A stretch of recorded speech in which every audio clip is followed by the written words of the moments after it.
All right, everybody, welcome back to the channel. I am Brian Lee Durfee, author of The Forgetting Moon and The Blackest Heart, both published by Simon & Schuster's Saga Press.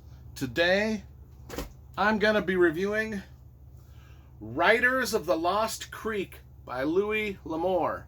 This is book one in Louis L'Amour's Kilkenny trilogy.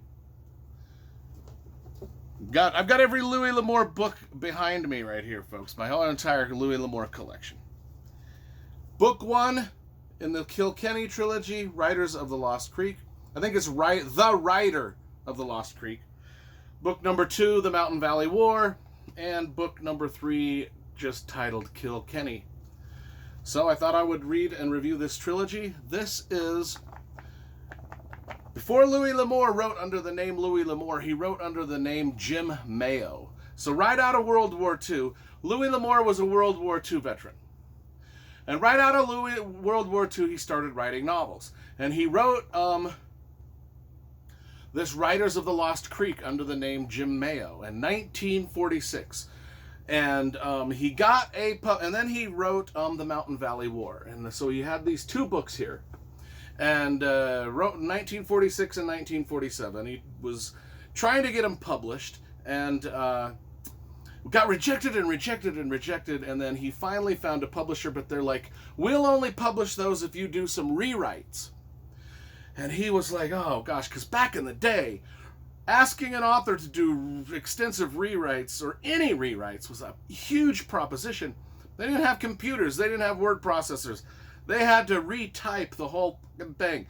And so he really debated, do I want to go to all that work and rewrite these books?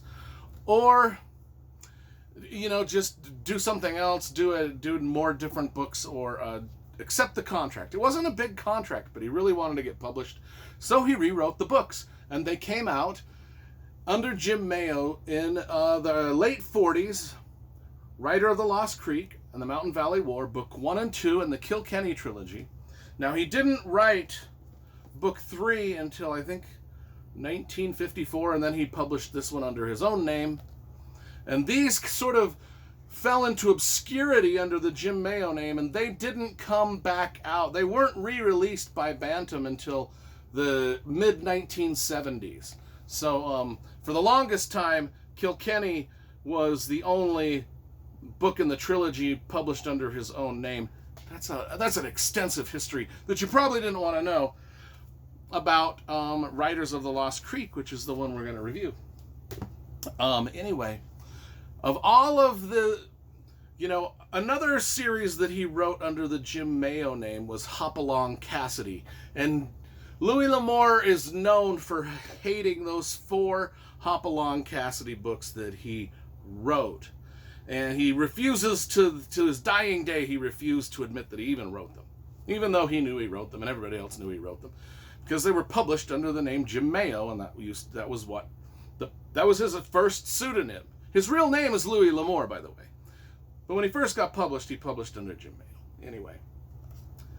This Riders of the Lost Creek, one of his first novels ever, reads a lot different than his more realistic westerns. This is more of a fanciful, over-the-top sort of gunslinger adventure, almost like an Indiana Jones type Saturday matinee sort of story where the pace is fast, there's always action, there's always pretty girls, there's just always something going on, and cliffhanger after cliffhanger after every single chapter. So that is what kind of separates this trilogy from the rest of Louis L'Amour stuff, because Louis L'Amour in his later years wrote way more realistic westerns that weren't so steeped in fantasy as these Kilkenny books.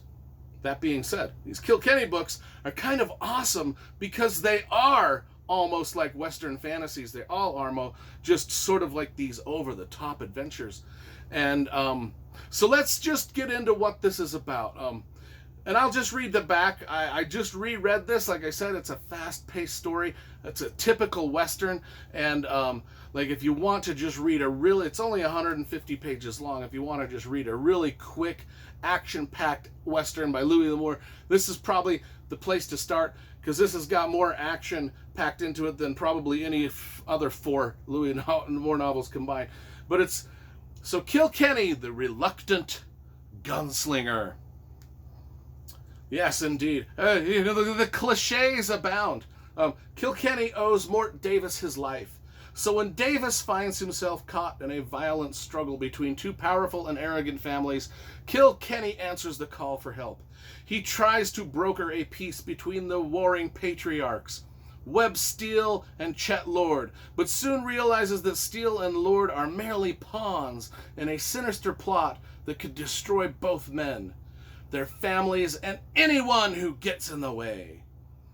It's a grab for money and power involving a mysterious and reclusive beauty, a psychotic killer, and a dark figure from Kilkenny's past who is determined to get what he wants.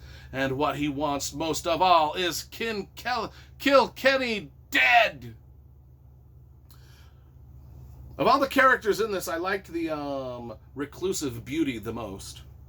Whenever she was on stage, she sort of lit up the story. I really liked it. This is a good, this is probably the first book that our main man, Louis L'Amour, wrote. From the research I could do, this is the first book that he ever published under his own name was called Westward the Tide in the early 50s. But this was written in 1946 and it was published under Jim Mayo. And I think this, from all the research I could do, this was the first book he wrote and the first book that got published. And then The Mountain Valley War was the second book he wrote and the second book he got published, after extensive rewrites that he did not want to do. And then he did, from what I can gather, he did the 4 Hopalong Cassidy novels, which he hated.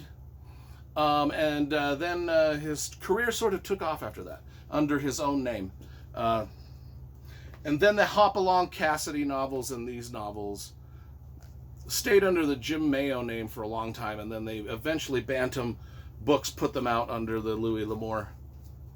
Anyway, I liked it for his first Western. He was writing a lot different. This is it's a lot different than the most Louis L'Amour books, like I said. Most Louis L'Amour books are steeped in realism. Hey, what is it really like to live in the West? This is more of a Saturday matinee type fantasy. I liked it. I'm going to give it 8.5 out of 10. And look at that cover. We forgot to review the cover. Cover's dope. Cover was painted by William George. It's a great cover.